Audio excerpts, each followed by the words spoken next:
So students, now I will discuss some question related to the continuity of the functions. Okay, so this is our first question. In this question we have to discuss the continuity at x is equal to 3 for this function. Means मुझको देखना है कि ये जो मेरा function है ये x is equal to 3 पर कॉन्टीन्यूस है कि नहीं है। तो मैंने आपको क्या बताया था कि कोई फंक्शन किसी पॉइंट a पर कॉन्टीन्यूस तभी होता है जब उस पॉइंट के corresponding right hand limit at a is equal to left hand limit at a and is equal to value of the function at a। ये तीनों रिजल्ट्स अगर साइमल्टेनियसली इक्वल होते हैं तो गिवन फंक्शन गिवन पॉइंट पे continuous होता है, otherwise discontinuous होता है। ठीक है, तो मुझे 3 पर चेक करना है। तो सबसे पहले मैं क्या करूँगा, राइट हैंड लिमिट कैलकुलेट करूँगा at 3। Okay, right hand limit at 3। So इसका फार्मूला क्या है, लिमिट एज टेंडिंग टू 0, क्योंकि राइट हैंड लिमिट का मतलब क्या है, 3 के जस्ट आगे वाले पॉइंट पे फंक्शन की वैल्यू। तो f ऑफ 3 प्लस एच, क्योंकि 3 के जस्ट आगे वाला पॉइंट क्या होता है, 3 प्लस एच होता है। चूँकि h यूज़ कर रहे हैं तो यहाँ पे लिमिट एज टेंडिंग टू 0 भी यूज़ करना जरूरी है। ओके, सो अब ये हो जाएगा limit as tending to 0 f of 3 plus h. तो हमारे पास एफ एक्स गिवन है 2x स्क्वायर माइनस 1। मुझे किसकी वैल्यू निकालनी है, f ऑफ 3 प्लस एच।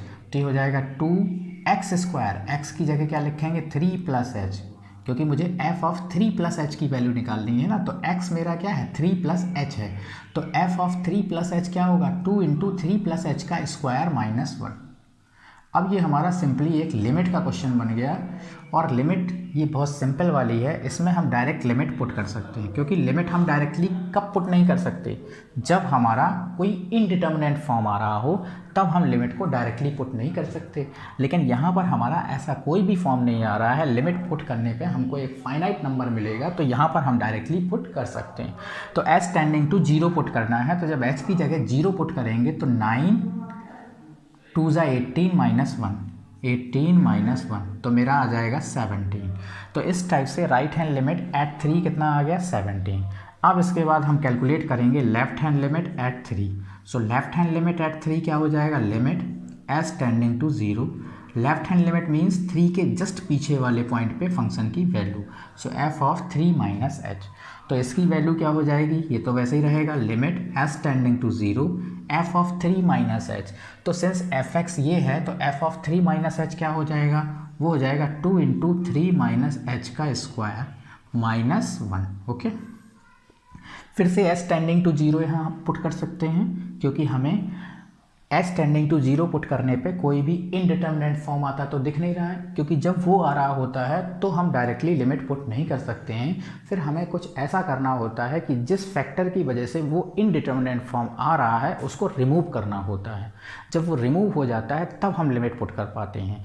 लेकिन यहाँ पर ऐसी कोई भी प्रॉब्लम क्रिएट नहीं हो रही है कि एच टेंडिंग टू 0 रखने पर हमको इनडिटर्मिनेंट फॉर्म क्रिएट हो रहा हो, तो यहाँ पर हम डायरेक्टली पुट कर सकते हैं।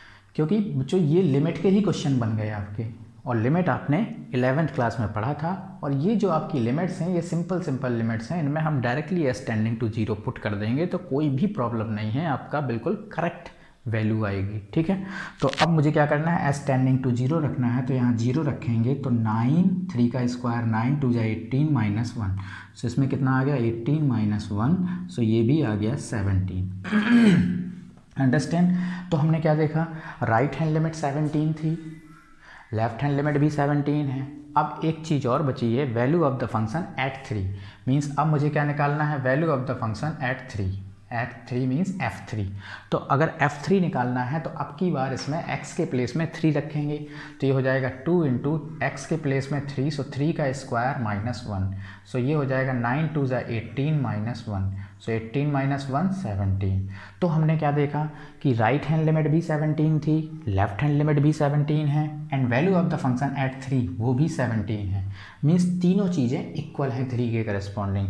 हम लोग क्या देख रहे हैं कि right hand limit at 3 is equal to left hand limit at 3 is equal to value of the function at 3।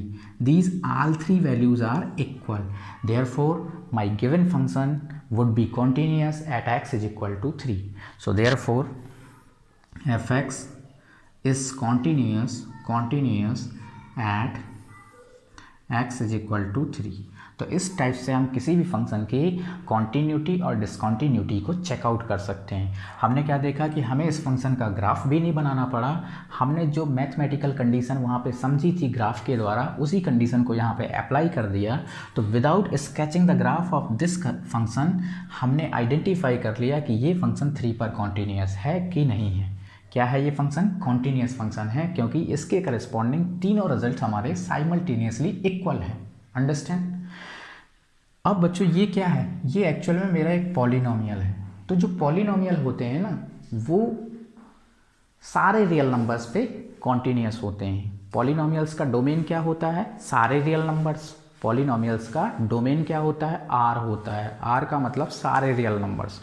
तो ये जो पॉलिनोमियल्स होते हैं ये डोमेन के हर पॉइंट पे कॉन्टीन्यूअस होते हैं। इस बात को आप याद रखो कि जो पॉलिनोमियल होते हैं वो डोमेन के हर पॉइंट्स पे कॉन्टीन्यूअस होते हैं, मींस सारे रियल नंबर के करस्पॉन्डिंग कॉन्टीन्यूअस फंक्शन होते हैं। तो कभी भी अगर आपको पॉलिनोमियल दिख जाए तो वो तो कॉन्टीन्यूअस होगा ही होगा। अंडरस्टैंड? तो इस क्वेश्चन को नोट कर लीजिए, फिर इसके बाद नेक्स्ट क्वेश्चन लेते हैं।